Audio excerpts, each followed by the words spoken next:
2019 assembly ఎన్నికల అఫిడవిట్లో పేర్కొన్న వివరాల ప్రకారం ఆంధ్రప్రదేశ్ సీఎం వైఎస్ జగన్మోహన్ రెడ్డిపై 38 కేసులున్నాయి.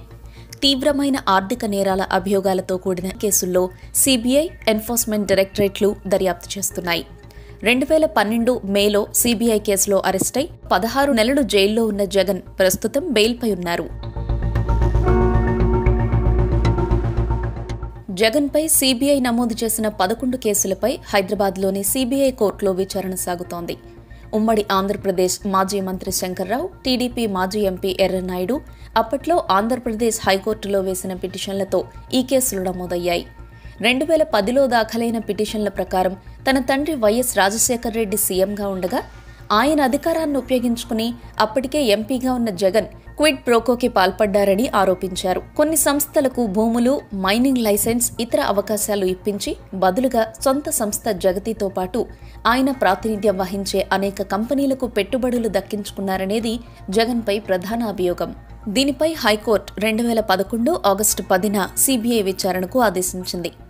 2011 ఆగస్టు 17న సీబీఐ కేసు నమోదు చేసింది. నేరపూరిత కుట్ర, మోసం, నేరపూరిత నమ్మక ద్రోహం, లెక్కలు తారుమారు చేయడం, క్రిమినల్ మిస్కండక్ట్తో పాటు అవినీతి నిరోధక చట్టాల కింద కేసు నమోదు చేసింది. YS Jaganmohan Reddy, YCP MP వి విజయసాయిరెడ్డి ఈ కేసులో ప్రధాన నిందితులు. మొత్తం 71 మంది ఇందులో నిందితులుగా ఉన్నారు. ఇప్పటికే సీబీఐ 11 ఛార్జ్షీట్లు దాఖలు చేసింది. వీటిపై సీబీఐ ప్రత్యేక కోర్టులో విచారణ కొనసాగుతోంది. డిశ్చార్జ్ పిటిషన్లపై కూడా విచారణ కొనసాగుతోందని జగన్ తరపు న్యాయవాది జి అశోక్ రెడ్డి గతంలో బీబీసీకి తెలిపారు. సీబీఐ దాఖలు చేసిన ఛార్జ్షీట్ల ఆధారంగా ఎన్ఫోర్స్మెంట్ డైరెక్టరేట్ 5 ఛార్జ్షీట్లు దాఖలు చేసింది. మొదటి ఛార్జ్షీట్ను సీబీఐ 2012 మార్చి 31న దాఖలు చేసింది. జగన్, విజయసాయిరెడ్డితో పాటు Aurobindo pharma, Hetero drugs, Trident life sciences సంస్థలు, ఆ సంస్థల ప్రతినిధులతో కలిపి 13 మందిని నిందితులుగా పేర్కొన్నారు.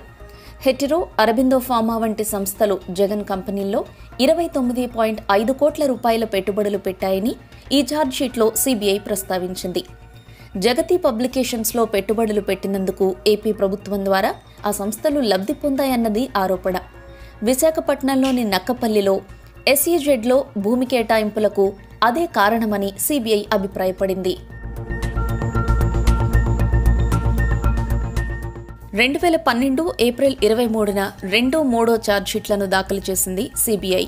పెట్టుబడిదారులను 34.65 కోట్ల రూపాయల మేర మోసం చేశారని 2వ ఛార్జ్షీట్లో పేర్కొంది సీబీఐ. జగన్, విజయసాయిరెడ్డి, రామ్కీ సంస్థల అధినేత అయోధ్య రామిరెడ్డితో పాటు 6గురిని నిందితులుగా 3వ ఛార్జ్షీట్లో పేర్కొంది. 133.74 కోట్ల రూపాయల విలువైన ప్రయోజనాలకు బదులుగా రామ్కీ సంస్థ జగన్ కంపెనీలకు 10 కోట్ల రూపాయల లంచాన్ని పెట్టుబడుల రూపంలో ఇచ్చిందని సీబీఐ ఆరోపించింది. రామ్కీ సంస్థల పెట్టుబడులకు బదులుగా గచ్చిబౌలిలో భూమి అతి తక్కువ ధరకు ఇప్పించారని, విశాఖపట్నం సెజ్లో భూమి కేటాయించారని, రంగారెడ్డి జిల్లా మహేశ్వరంలోని రామ్కీ టౌన్షిప్కు రిజిస్ట్రేషన్లో మినహాయింపిచ్చారని, ప్రభుత్వ పథకం కింద వ్యర్థ పదార్థాల నిర్వహణ సంస్థ ఏర్పాటుకు అనుమతులిప్పించారని సీబీఐ ఈ ఛార్జ్షీట్లో ఆరోపించింది. ఈ 3 ఛార్జ్షీట్ల తరువాత 2012 మేలో జగన్మోహన్ రెడ్డిని సీబీఐ అరెస్ట్ చేసింది. హైదరాబాద్ చంచల్గూడ జైలులో 16 నెలలున్న జగన్ 2013 సెప్టెంబర్లో బెయిల్పై విడుదలయ్యారు. జగన్ జైల్లో ఉండగా సీబీఐ మరో 7 ఛార్జ్షీట్లు దాఖలు చేసింది. 2012 ఆగస్టు 13న దాఖలు చేసిన 4వ ఛార్జ్షీట్లో జగన్ కంపెనీల్లో పారిశ్రామికవేత్త నిమ్మగడ్డ ప్రసాద్ పెట్టిన 854 కోట్ల రూపాయల పెట్టుబడులపై ఆరోపణలను ప్రస్తావించారు. నిమ్మగడ్డ ప్రసాద్ పెట్టుబడులకు బదులుగా వ్యాన్పిక్ ప్రాజెక్టులో నిబంధనలను ఉల్లంఘిస్తూ 22,000 ఎకరాల భూమిని అప్పటి రాజశేఖర్ రెడ్డి ప్రభుత్వం కేటాయించిందనేది ఆరోపణ. ఈ ఛార్జ్షీట్లో నాటి కేబినెట్ మంత్రులు మోపిదేవి వెంకటరమణ, ధర్మాన ప్రసాదరావులను నిందితులుగా పేర్కొన్నారు. మోపిదేవి వెంకటరమణను అరెస్ట్ చేసి జైలుకు తరలించారు. ప్రస్తుతం రాజ్యసభ సభ్యునిగా ఉన్న మోపిదేవి వెంకటరమణ కొంతకాలం పాటు జగన్ మంత్రివర్గంలో ఉన్నారు. 5వ ఛార్జ్షీట్ 2013 ఏప్రిల్ 8న దాఖలైంది. ఇందులో దాల్మియా సిమెంట్స్పై ఆరోపణలున్నాయి. జగన్ కంపెనీల్లో పునీత్ దాల్మియా 95 కోట్ల రూపాయల పెట్టుబడులు పెట్టినట్లు సీబీఐ ఆరోపించింది. బదులుగా కడప జిల్లా తల్లమంచిపట్నంలో పునీత్ దాల్మియా ప్రాతినిధ్యం వహిస్తున్న సంస్థకు 407 హెక్టార్ల మైనింగ్ లీజ్ను అప్పటి ప్రభుత్వం మంజూరు చేసిందని ఆరోపించింది. అప్పటి కాంగ్రెస్ నేత, ప్రస్తుత తెలంగాణ మంత్రి సబితా ఇంద్రారెడ్డిని ఆ ఛార్జ్షీట్లో నిందితురాలిగా సిబిఐ పేర్కొంది. 6-7 ఛార్జ్షీట్లు 2013 సెప్టెంబర్ 10న దాఖలయ్యాయి. ఎన్ శ్రీనివాసన్ నేతృత్వంలోని ఇండియా సిమెంట్ సంస్థ జగన్ కంపెనీల్లో 140 కోట్ల రూపాయల పెట్టుబడులు పెట్టిందని 6వ ఛార్జ్షీట్లో సిబిఐ ఆరోపించింది. బదులుగా ఇండియా సిమెంట్స్కు కృష్ణా, కాగ్నా నదీ జలాలను, భూమిని లీజుకు కేటాయించారని అభియోగం మోపింది. పెన్నా ప్రతాప్ రెడ్డి ప్రాతినిధ్యంలోని పెన్నా గ్రూప్ సంస్థలు జగన్ వ్యాపారాల్లో 68 కోట్ల రూపాయల పెట్టుబడులు పెట్టాయని, బదులుగా అనంతపురం జిల్లాలో 231.09 ఎకరాల ప్రభుత్వ భూమి కేటాయింపు, కర్నూలు జిల్లాలో 304.7 హెక్టార్లలో మైనింగ్ లైసెన్స్ మంజూరు, రంగారెడ్డి జిల్లాలో 821 ఎకరాలకు మైనింగ్ లీజ్ పునరుద్ధరణ, హైదరాబాద్లోని బంజారాహిల్స్లో హోటల్ ప్రాజెక్టుకు నిబంధనల్లో సడలింపులు వంటి ప్రయోజనాలను ఆ సంస్థలు పొందాయని సిబిఐ 7వ ఛార్జ్షీట్లో ఆరోపించింది. 2013 సెప్టెంబర్ 10న దాఖలైన 8వ ఛార్జ్షీట్లో రఘురామ్ సిమెంట్ సంస్థకు నిబంధనలను ఉల్లంఘిస్తూ కడప జిల్లాలో 2037.52 ఎకరాల విస్తీర్ణంలో మైనింగ్ లీజ్ను ప్రభుత్వం కేటాయించిందని ఆరోపించింది సిబిఐ. 9-10 ఛార్జ్షీట్లు 2013 సెప్టెంబర్ 17న దాఖలయ్యాయి.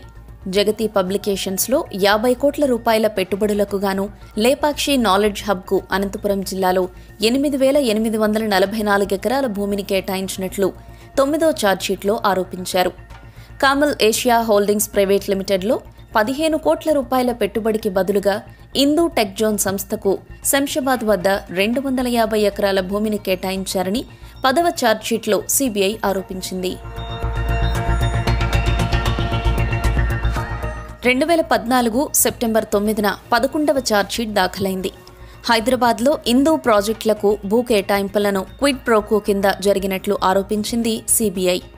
ఈ ఛార్జ్షీట్లో A1గా జగన్మోహన్ రెడ్డి, A2గా విజయసాయిరెడ్డితో పాటు Indu project promoter Shyamprasad Reddy, MP YV Subbareddy, Indu ప్రాజెక్టులు, కృష్ణప్రసాద్, చిడ్కో ప్రైవేట్ లిమిటెడ్, వసంత ప్రాజెక్టులు, Indu eastern province, Jitendra Virwani, embassy realtors, Indu royal homes, Carnal Asia holdings ను నిందితులుగా పేర్కొన్నారు. జగన్మోహన్ రెడ్డి యాజమాన్యంలోని సంస్థల్లో 70 కోట్ల రూపాయల పెట్టుబడులకు బదులుగా అప్పటి సీఎం వైఎస్ రాజశేఖర్ రెడ్డి ఇందూ ప్రాజెక్టుల ప్రమోటర్ శ్యాంప్రసాద్ రెడ్డికి అతి చవక ధరకే భూములిచ్చారని సిబిఐ ఆరోపించింది. వైఎస్ జగన్మోహన్ రెడ్డిపై 38 కేసులున్నాయి. 5 కేసులను ఉపసంహరించుకుంటూ ఏపీ ప్రభుత్వం ఇటీవల నిర్ణయం తీసుకుంది. అయితే రాష్ట్ర ప్రభుత్వాలు ఆయా రాష్ట్రాల హైకోర్టుల అనుమతి లేకుండా రాజకీయ నాయకులపై ఉన్న కేసులను ఉపసంహరించుకోవడంపై 2021 ఆగస్టులో సుప్రీంకోర్టు అభ్యంతరం వ్యక్తం చేసింది.